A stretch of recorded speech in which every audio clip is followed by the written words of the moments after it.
Just really, really slow, careful, meticulous, and you will see, like, if you do this 5 minutes every day, it'll be insane the amount of development you see in your hand independence, in your finger independence, and that's what we're trying to do, because you want those fingers to be trained to stay as close to the fretboard as possible, because whoever's fingers are closest to the fretboard will be faster than the fastest person who have their fingers way far away from the fretboard.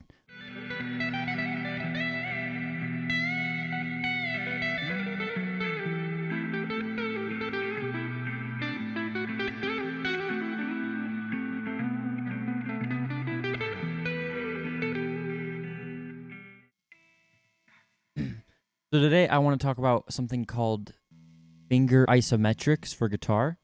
So with Finger Isometrics, the idea is that you want to train your fingers to go the minimum distance between where they rest and where they play.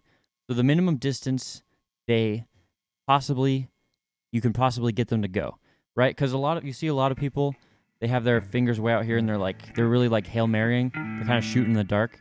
They're like, so there's a way to train your fingers to stay really tight.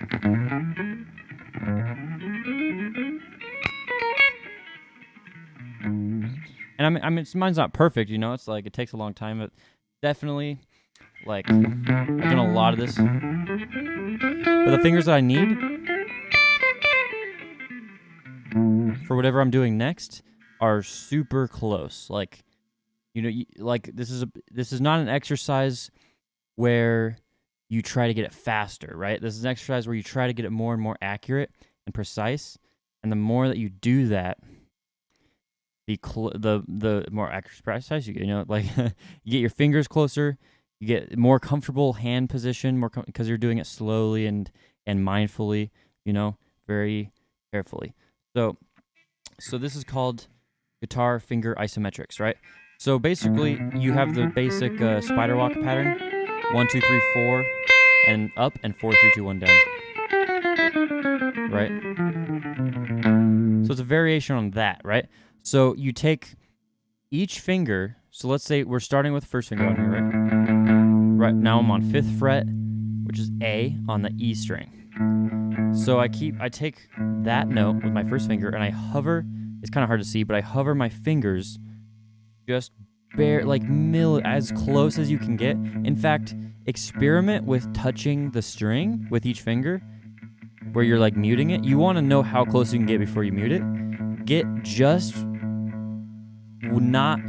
just beyond that threshold where you're like not touching it, but you're ridiculously close, and you just hold it, right? And you see, like, my fingers are dead still, right? They're not touching the string. They're not altering the tone of the string. They're not moving. But you'll see a lot of beginners, like, your fingers will want to drift like this. So and that's okay, It's all about being focused and mindful, and you're trying to eliminate that.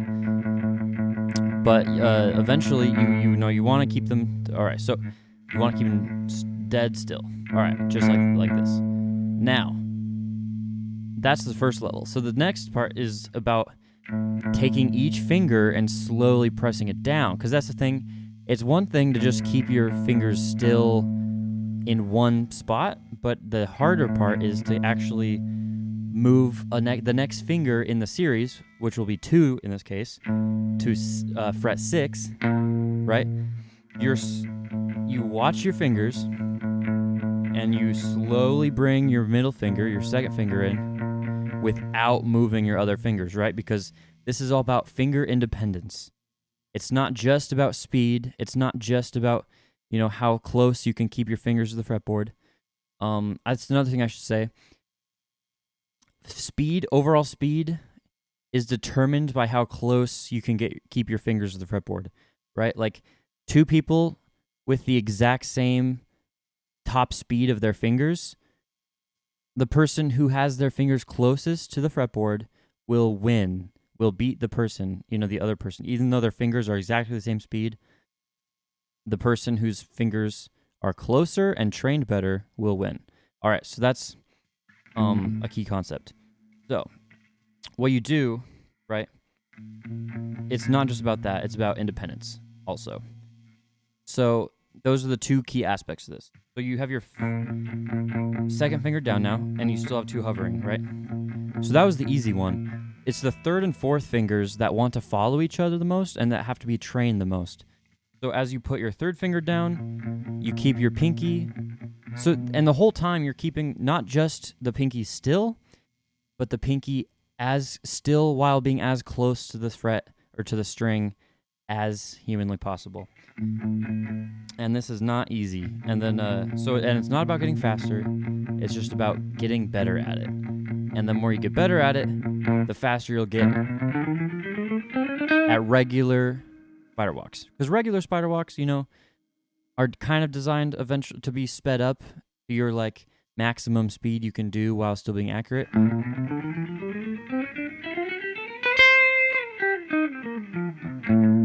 But this is not designed to be like that.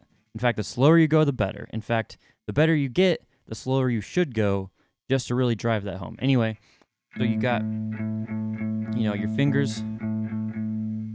You slowly bring one in, play with it for a while, touch the strings just to see where they are, so that you know where you're not supposed to be, but you want to be close to that with the other fingers that are hovering. Then you bring a third finger in. Your pinky's still hovering, just barely not touching the string. All right. Now your pinky goes down. Now all four are down, right? Because you're not lifting any as you're pushing down. Okay. Now we bring the whole position down, and we're doing just first finger again. Okay. Second finger. Third finger.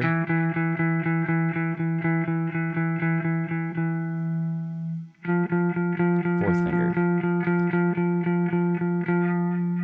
All right, so see, like this whole time, it's twofold. You're trying to keep your fingers from moving while you're isometrically holding this position, and then you're trying to keep them still as you move each finger down, right? And you just go all the way up the spider walk. Okay, start from here because this is taking too long.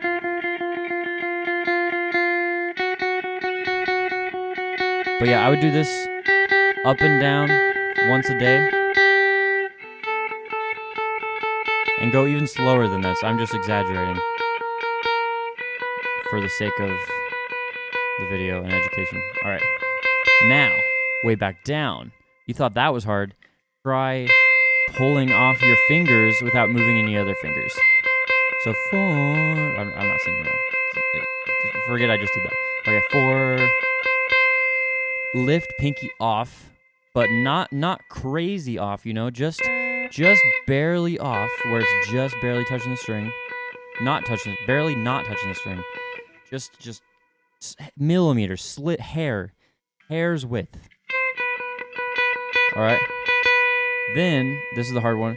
You lift your third finger off without moving your pinky. You see, like normally you'd see this, your pinky would be out here, and then as you lift this, your pinky wants to move it, like whatever distance is between your ring finger and your pinky. As you move your ring finger, your pinky will want to maintain that distance because it has no independence. So what you want to eliminate is that dependence.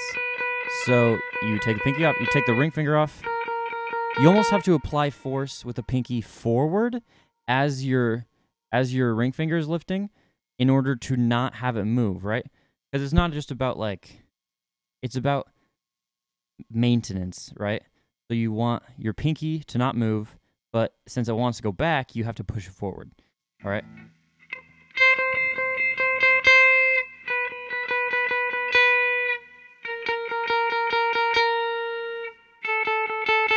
Okay, everything's still pretty super close. And then move down.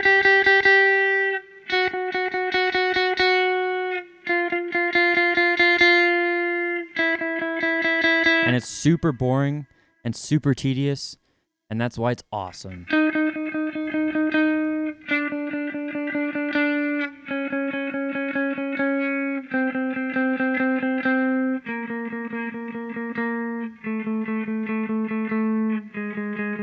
right. And of course, you will be staring at your fingers and you will be making sure, because you want to make sure that they're not getting too far. It's not just a touching thing. Like, you don't just touch the strings to see where they are, you know, to make sure that you're really close to them. You also watch, you know, watch carefully. If you see something start to drift, try to mentally, consciously fix it. All right? And, you know, while you're doing this, not to throw too many things at once because you want to focus on this stuff specifically, but also a part of it is trying to keep as little tension in the fingers that are playing, right, as possible. So if my 2 fingers are down and 2 fingers are up, my middle finger is the one that's creating the note. You want that one to have as little tension as possible, but that's its own exercise, you know. It's something you can throw into this one as just like an all-encompassing, like, hand positioning isometric technique, just super exercise. If you also keeping that in mind, but then I would stick with each note even longer, just to make sure that you're doing everything perfectly, right? Because that's the name of the game. Just really, really slow, careful, meticulous, and you will see, like, if you do this 5 minutes every day, it'll be insane the amount of development you see in your hand independence, in your finger independence. And that's what we're trying to do, because you want those fingers to be trained to stay as close to the fretboard as possible, because whoever's fingers are closest to the fretboard will be faster than the fastest person who have their fingers way far away from the fretboard. All right, so that's how you do that.